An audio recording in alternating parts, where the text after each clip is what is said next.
Academic Staff Union of Polytechnics ASUP begins nationwide strike December the 12th. Federal High Court in Abuja gives AFCC, SSS, police, other security agencies 72 hours to arrest former Minister of Petroleum Resources, Designing Ellison Madueke. In international news, CIA indicts Saudi Crown Prince Mohammed bin Salman and mother of columnist Jamal Khashoggi. And in sport, Spain and Morocco are considering joint bid for the 2030 FIFA World Cup.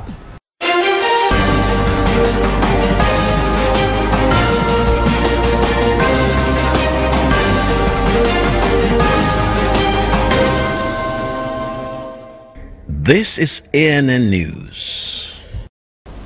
I am Olajumoke Olatunji. The Academic Staff Union of Polytechnics ASUP has declared that it would begin an indefinite strike from next Wednesday.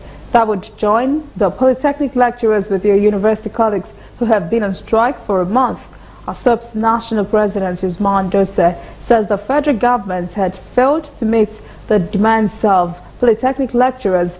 Before now, the union had issued a 21-day ultimatum to the government before extending it in November. This time, Dr. says the proposed strike would be total and indefinite. The agreement particularly highlighted the need for increased funding for polytechnics. Justice Valentine Ashi of the Federal Capital Territory High Court in Abuja has ordered the Economic and Financial Crimes Commission, the FCC, the Nigerian Police, the Department of State Security Service, and all other security agencies to apprehend and arrest within 72 hours former Minister of Petroleum Resources, Designing Ellison Madueke. A plea for the issuance of a warrant for Ellison Madueke's arrest was made by EFCC's counsel, Mr. Denga. With that, the counsel says the commission would be able to apprehend and arraign her for alleged financial crimes in Nigeria. EFCC says Ellison Madueke, a supervising minister of the Nigerian National Petroleum Corporation, was found to have engaged in illicit and monumental fraudulent dealings in oil transactions on behalf of the federal government. Governor Nyesom Wike of Rivers State has set up a judicial commission of inquiry to investigate the circumstances that led to the collapse of a 7-story building in Port Harcourt in late November. The building was under construction when it collapsed on workers and killed scores of them. Wike also inaugurated a judicial commission of inquiry to probe the management of the integrated medical industry's disabled syringe. The governor had charged the members to identify the owner of the building and the holder of the plot certificate of occupancy. The commission of inquiry is also to ascertain whether the construction of the building was covered by any valid or approved building plan. Uche Wosu's son-in-law to the Imo State Governor Rochas Okorocha has dumped the All Progressives Congress APC for Action Alliance. Wosu says he has jettisoned his governorship ambition under the APC because the party reigns with what he called injustice, impunity, and lack of respect for party's constitution. He says he will now pursue his ambition under his new party. He said all APC supporters had defected with him. Wosu also said his new party will cooperate with APC to ensure that President Muhammadu Buhari emerges victorious in the coming elections. The Anambra State House of Assembly resumed sitting on Tuesday with all 21 lawmakers in attendance. The House passed a vote of confidence on the embattled Speaker, Rita Madugu. This came as Ikemudo, as a leader of the group that attempted to unseat the Speaker, was invited by the Department of State Services for an undisclosed reason. Last month, 22 of the 30 House members announced the impeachment of Madugu over alleged high-handedness and financial impropriety. The development led to a 3-week closure of the state's legislature by security operatives. The matter was eventually taken to court. Senate President Bukola Saraki and Speaker of the House of Representatives Yakubu Dogara have directed the National Assembly Management Committee, headed by the clerk, Sani Omolori, to resolve all issues raised by protesting members of the staff and report back to them on Friday. Some legislative staff had blocked entrances to the National Assembly chambers, preventing lawmakers from entering to hold plenaries. They demanded the implementation of consolidated legislative salary structure enforcement of promotion and training of staff. They vowed not to allow lawmakers to hold plenaries until they receive notification of payment.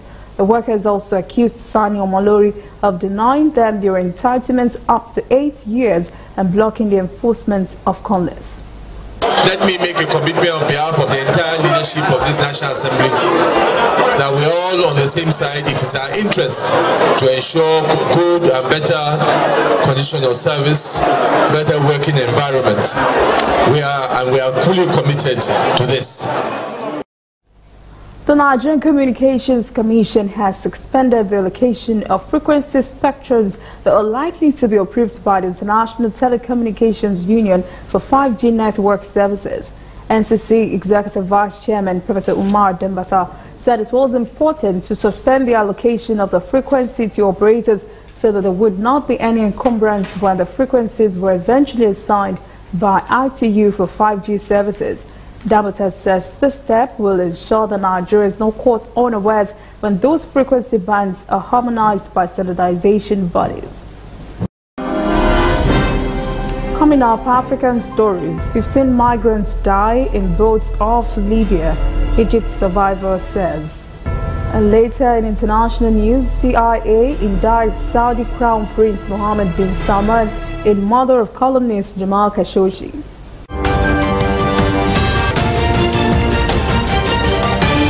You are watching ANN. This used to be me.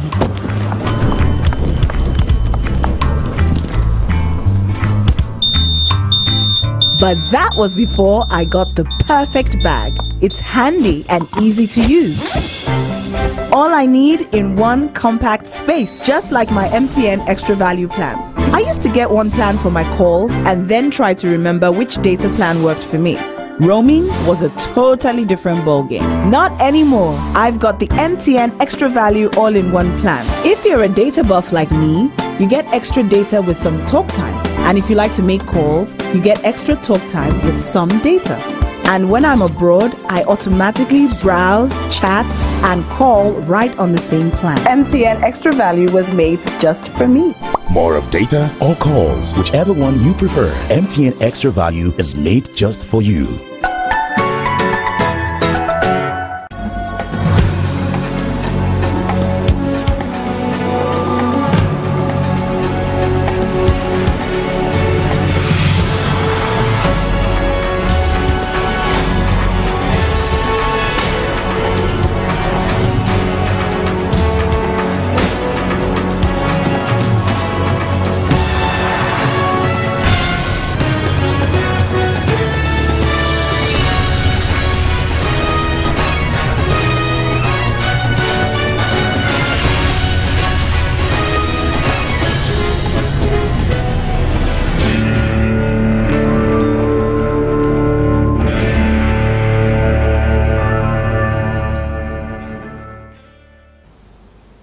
Welcome back. This is ANN News. Now to African stories. Ethiopia's Oromia region has continued its protest on Tuesday for a third day with young men on the streets of Burayu near the capital Addis Ababa and in the west of the country. They are calling for an end to ethnic clashes which since October has left close to 50 persons dead, including police officers. But there is also anger that local officials linked to human rights abuses of the former government are still in their post. 2 years of huge country-wide protest has ended in April when the reformist Prime Minister Abiy Ahmed came to power. But reports say many Ethiopians are impatient for further reforms. More protests are planned and pressure on the government is increasing. Unidentified assailants in the northern Mozambique, Cabo Delgado province, believed to be Islamic fundamentalists, have killed at least 4 persons during an attack on 2 villages in Angade district. The newspaper Media Facts report on Tuesday that insurgents attacked Magava village in broad daylight, killing a father and 2 sons and the local administrator for Angade district.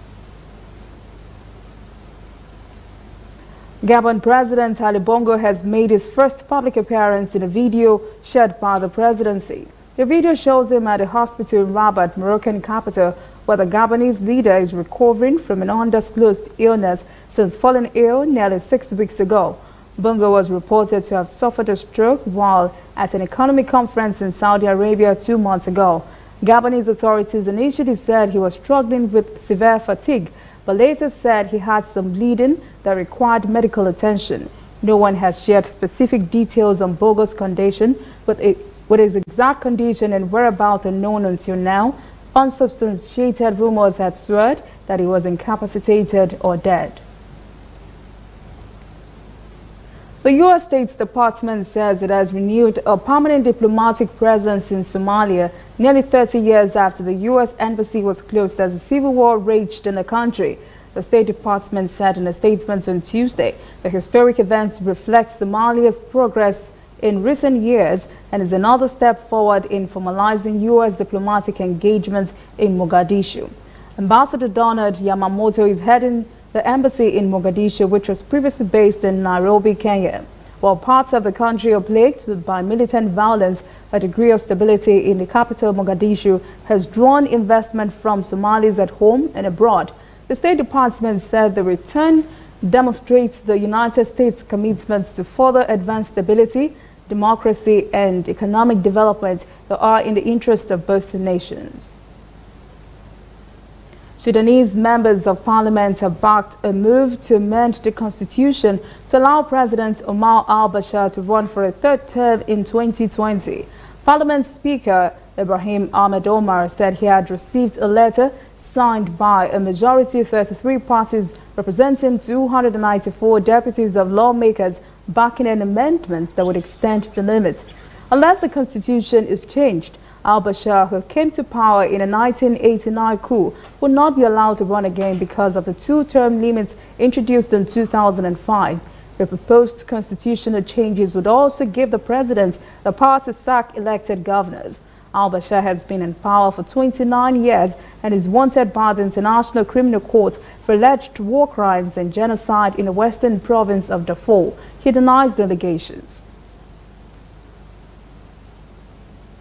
We'll take a break. I'll be back with Global News. CIA indicts Saudi Crown Prince Mohammed bin Salman in mother of columnist Jamal Khashoggi murder. And in sports, Spain and Morocco are considering joint bid for the 2030 FIFA World Cup.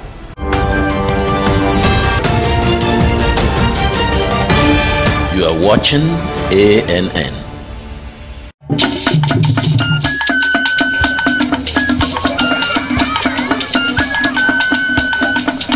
Are you sure you want to do this? Adam, go and bring us your husband. Okay, hello baby. We're in this together, okay? Can you hear me? Keep coming forward. Wait, stop. You okay, lean to your right. Keep walking down. Keep walking to the left. Yes. You're almost here. Keep going. You are here. Wow, you did it. I'm just so glad I didn't have to use my cane to do this. And I am so glad no other man got you before me. Let me be your eyes. We will never stop working to give you a network you can rely on so you can enjoy life's special moments. MTN, everywhere you go. We are on the road every day, canvassing throughout Africa for news you really need. We follow this story everywhere, from every corner of Nigeria to the wide African expanse. We bring you what's making headlines. We connect you with news you can use. ANN, African News Network, in a truly African spirit. Welcome back. This is ANN News. In global news, after being briefed by Central Intelligence Agency Director Gina Haspel on Tuesday, senior U.S. senators have said they were more certain than ever that Saudi Arabia's Crown Prince Mohammed bin Salman was responsible for the killing of journalist Jamal Khashoggi. Referring to the Crown Prince by his initials, Senator Lindsey Graham told reporters after the briefing, quote, "You have to be willfully blind not to come to the conclusion that this was orchestrated and organized by people under the command of MBS," end quote. In his bid to pressure the Trump administration to condemn the Crown Prince, Senator Lindsey Graham, who has become one of the president's most vocal allies, said there may not be a smoking gun, but there was a smoking saw, a reference to a bone saw that investigators said was used to cut up Khashoggi's body. Making some of their strongest accusations so far, both Republicans and Democrats said they still want to pass legislation to send a message to Saudi Arabia that the United States condemns the death of Khashoggi, but they remain sharply divided over how to do so. Italian authorities say dozens of people were arrested in Italy, the Netherlands, Germany, Belgium, and South America on Wednesday in an operation against members of Italy's Ndrangheta's organized crime group.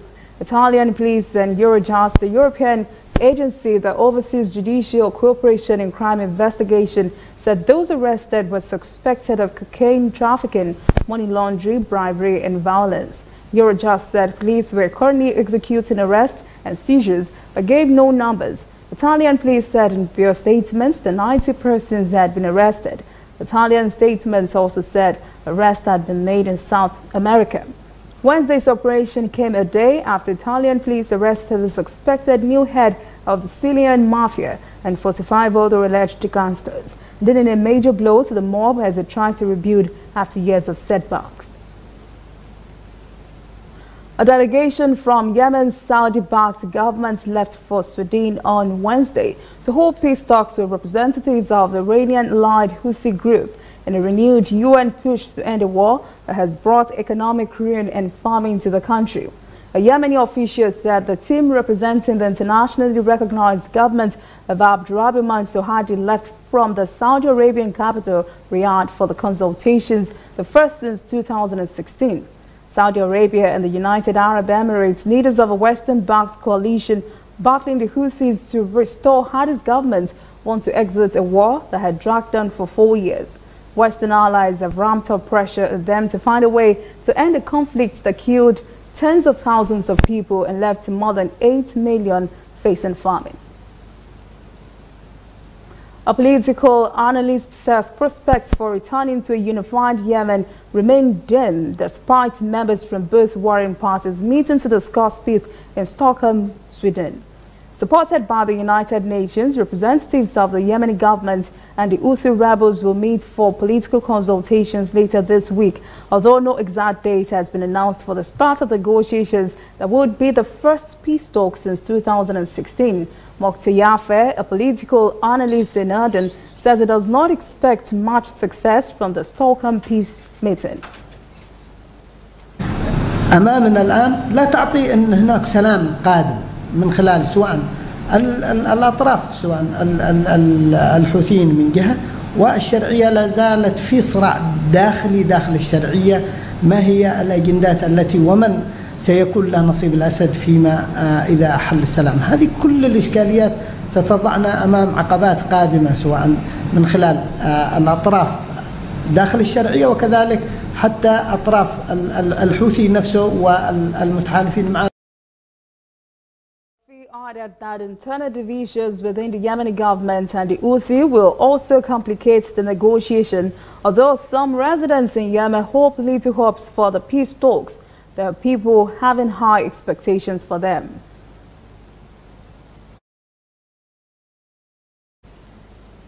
Central American migrants stuck at the U.S.-Mexico border breached the border fence on Monday, even though they knew they could be detained by U.S. authorities. They hoped the legal entry would allow them to apply for asylum. Since mid-October, thousands of Central Americans, mostly from Honduras, have traveled north through Mexico in a caravan, some walking much of the long distance.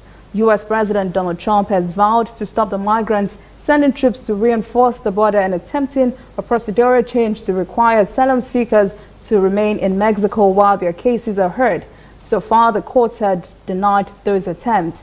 Applying for asylum at the U.S. land border can take months, so if migrants enter illegally and present themselves to authorities, their cases could be heard more quickly. Up next, sport. Spain and Morocco are considering joint bid for the 2030 FIFA World Cup. Stay with us.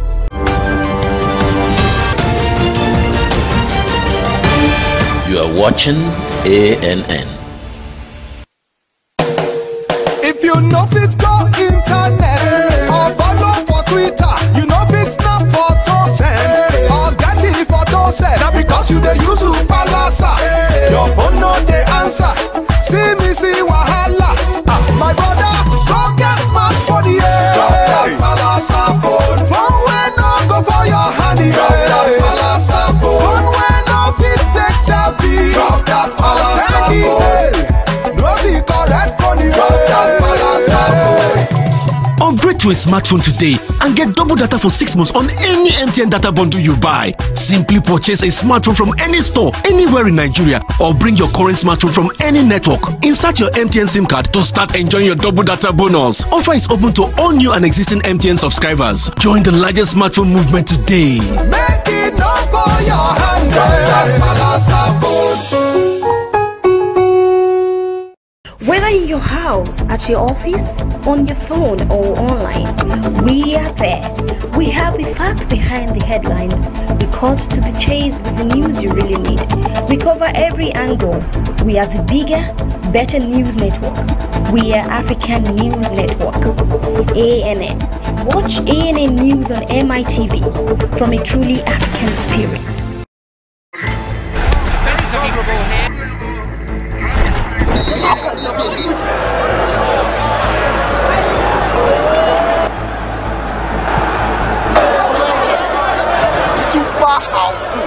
MTN gives 2,000% bonus for reactivating your MTN SIM.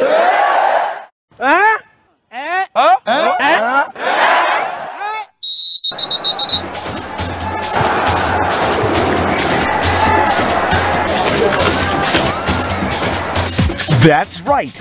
If you haven't used your MTN SIM for 45 days or more, recharge now and get 2,000% bonus. That's right, 2,000% bonus for your first recharge of every month.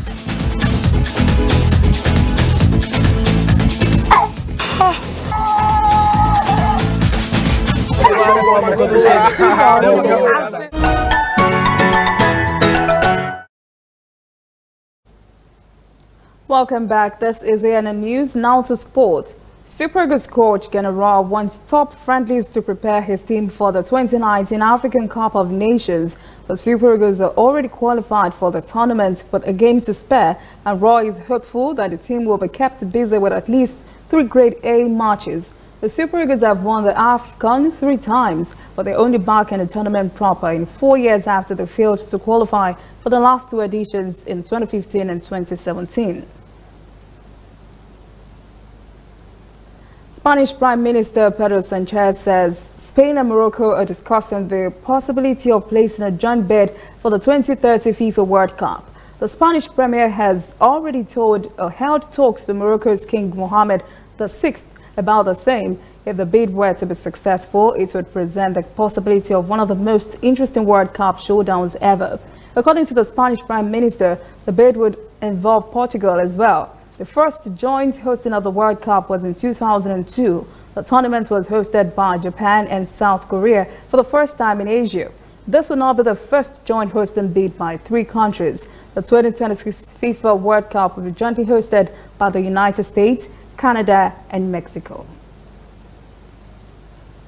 That is ANN News this evening. Thank you for joining us. For details on this and other stories, visit our website, annafrica.net. Conversation continues on our social media platforms, Twitter, Instagram, and Facebook at ANN Africa TV. I am Olajumoke Olatunji. Have a pleasant evening.